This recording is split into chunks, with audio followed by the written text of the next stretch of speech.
बाबाजी, जय बालाजी. जो भव्य दिव्य असा ओम जगद्गुरु जनशांती धर्म सोहळा तिरुपती आंध्र प्रदेश या ठिकाणी सुरू आहे. त्या सोहळ्यात आलेल्या प्रत्येकाची अशी इच्छा होती की बाबाजींच्या समवेत भगवान व्यंकटेश्वराचं मूर्तीचं दर्शन समोरासमोर घेता यावं. मात्र इथले काही नियम, इथली व्यवस्थेचे काही अटी शर्ती, त्यामुळं व्यंकटेश्वराचं दर्शन घेणं अशक्य प्रायस्त होतं. मात्र बाबाजींनी सुद्धा प्रवचनातून जाहीरपणे हे सांगितलं होतं की आमच्या व्हीआयपी दर्शनाची जरी व्यवस्था झाली असेल तरी सुद्धा बाबा प्रत्यक्ष त्या व्हीआयपी दर्शनासाठी जाणार नाही. बाबा फक्त कळशाचं दर्शन घेतील. मात्र तिथं गेल्यानंतर जेव्हा प्रदक्षिणा मंदिराच्या एकदम पाठीमागे गेली तर तिथं बाबाजी जरा थोडा वेळ बसले, विधी वगैरे सुरू झाली आणि त्यानंतर जे घडलं ते एका फार मोठ्या अनुभूतीपेक्षा किंवा फार मोठ्या अनुभवापेक्षा किंवा साक्षात्कारापेक्षा कमी नाही.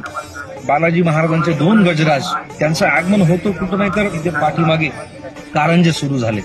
गजराजांची स्वारी गेल्यानंतर बालाजी महाराजांची पालखी आली. जेव्हा बालाजी महाराजांची पालखी आली त्यावेळेस मात्र प्रत्येकाचे डोळे पाणावले. क्षणभर ती पालखी बाबाजींच्या समोर, बाबाजींच्या पुढ्यात थांबली आणि नंतर पुढे गेली.